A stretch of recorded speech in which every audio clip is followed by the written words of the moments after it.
नमस्कार, मैं Bharat Suthar learning with BKS पर आपका स्वागत करता हूँ। आज हमारा टॉपिक है एनसीईआरटी क्लास 10th का पॉलिनोमियल सेकंड चैप्टर है बहुपद, जिसको हिंदी में कहा जाता है बहुपद।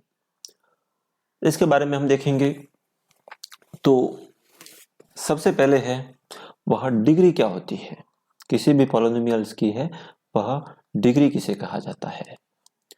जो भी वेरिएबल होता है, वेरिएबल्स होता है, इसकी जो पावर होती है, मैक्सिमम पावर होती है वो इसकी डिग्री कही जाती है। जैसे कि सपोज यहाँ पर जैसे वेरिएबल है x है, x की मैक्सिमम पावर है वो 1 है, तो इसकी जो डिग्री है x of the degree equal to 1। जैसे ये पॉलिनोमियल्स है 2y² माइनस 3y प्लस 4, तो यहाँ पर जो वेरिएबल है y, इसकी जो मैक्सिमम पावर है वो 2 है, तो इसलिए इसकी डिग्री हो जाएगी 2। सिमिलर ये पॉलिनोमियल्स यानी बहुपद है, इसमें वेरिएबल है वो x है, जिसकी मैक्सिमम पावर है वो 3 है, इसलिए इसकी जो डिग्री हो जाएगी 3। सिमिलर इसमें भी देख सकते हैं, इसमें वेरिएबल है u है, u की मैक्सिमम पावर 6 है, इसलिए इसकी डिग्री हो जाएगी 6। अब एक अलग कंडीशन में है, वो पॉलिनोमियल्स यानी बहुपद नहीं होते हैं। जैसे मान लेते हैं कि 1/x-1 ये बहुपद नहीं गिने जाते हैं। क्यों?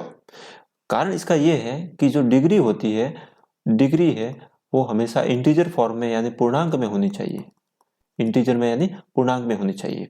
यदि माइनस पावर में है या इसके स्क्वायर रूट के पावर में है, ये भी नहीं हो सकता है। हमेशा जो डिग्री है ये इसकी पूर्णांक में, पूर्ण संख्या में होनी चाहिए, पूर्ण संख्या में होनी चाहिए, जिसको हम कहते हैं पूर्ण संख्या में होनी चाहिए, होल नंबर में होनी चाहिए, होल नंबर में होनी चाहिए, माइनस में भी नहीं होनी चाहिए। उसी कंडीशन में वो बहुपद कहलाता है। नहीं तो यहाँ पर वेरिएबल x है लेकिन इसकी पावर है वो 1/2 दी हुई है, जो कि होल नंबर नहीं है, पूर्ण संख्या नहीं है, और यहाँ पर भी सिमिलर यही का, इसलिए ये तीनों ही है वह बहुपद के उदाहरण नहीं होंगे। सबसे पहले लीनियर पॉलिनोमियल्स क्या होता है। अब लीनियर पॉलिनोमियल्स यानी जिसको हम हिंदी में कहते हैं रेखिक बहुपद।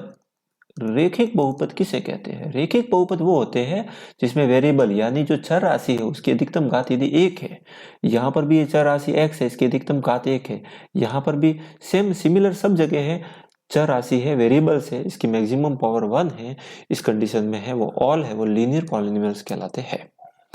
अब ये जैसे उदाहरण है, ये लीनियर पॉलिनोमियल का उदाहरण नहीं है, क्योंकि इसमें वेरिएबल x है जिसकी पावर 2 दी हुई है, यहाँ पर वेरिएबल्स x है लेकिन इसकी पावर 3 दी हुई है, इसलिए लीनियर पेयर पॉलिनोमियल्स नहीं है।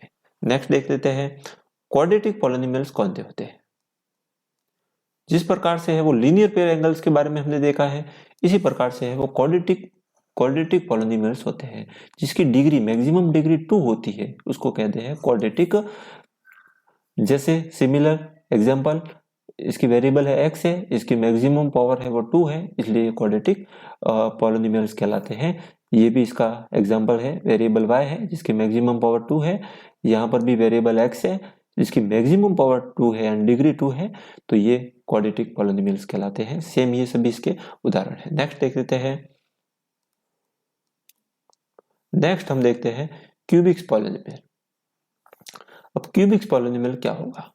जैसे जिसकी मैक्सिमम डिग्री है वो 3 हो, इसकी पावर 3 हो। जैसे सपोज यहाँ पर इसमें वेरिएबल x है जिसकी मैक्सिमम पावर 3 है, इसलिए इसको है के कहते हैं क्यूबिक पॉलिनोमियल्स कहा जाता है। यानी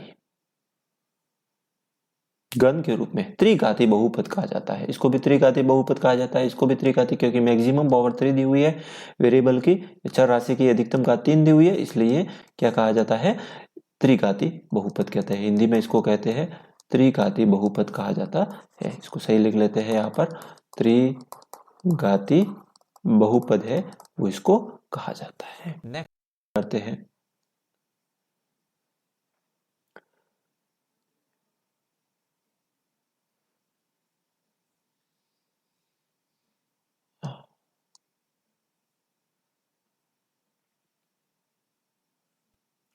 इसके बाद में हम देख लेते हैं कि किसी भी पॉलिनोमियल्स यानी बहुपद की बहुपद का यदि शून्यांक ज्ञात करना है, शून्यांक यानी इसको हम कहते हैं जीरो फाइंड करना है, तो जीरो फाइंड है वो सबसे पहले है जैसे ये वैल्यू, इसमें इसकी वैल्यू फाइंड करनी है, तो यानी इसका शून्यांक ज्ञात करना है, तो इसलिए यहां पर जैसे 2 रखा, 2 रखने पर जो भी वैल्यू है वो रखने पर यदि इसकी वैल्यू है वो जीरो आती है तो वो इसका वो वैल्यू इसका शून्यांक यानी जीरो कहलाता है, शून्यांक कहलाता है। जैसे ये 2 रखा है यहां पर, इसमें 2 रखने पर -6 आ रहा है, -6 आ रहा है, इसलिए ये 2 है वो इसका शून्यांक नहीं होगा। अब जैसे सिमिलर यहां पर भी हम देख लेते हैं, -1 रखा, इसकी वैल्यू -1 रखने पर इसकी वैल्यू है वो जीरो आ रही है, 4 रखने पर भी इसकी वैल्यू जीरो आ रही है, इसका मतलब है इसका मतलब ये है कि 1 और 4 इसके क्या है, जीरोज है, zeros of the quadratic polynomials है, zero of the polynomials px equal to, because इसमें ये मान रखने पर है वो जीरो आता है। इसी प्रकार से है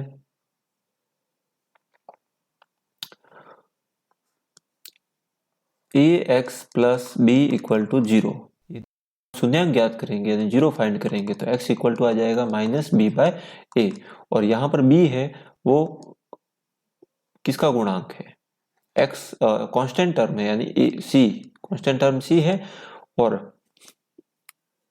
कांस्टेंट टर्म c है यहां पर, और ये है जो a आया है, ये आया है x का कोएफिशिएंट, x का गुणांक है। तो इस प्रकार से है ये इसकी रेखिक समीकरण के लिए है या लीनियर्स पॉलिनोमियल्स के लिए ये कंडीशन बनती है, ये आता है। अब हम आगे इसका देख लेते हैं, geometrical meanings of the zeros of the polynomials, इसका ग्राफिक्स मीनिंग्स क्या होती है इसके बारे में देख लेते हैं। सीधा एक्सरसाइज की ओर बढ़ते हैं हम।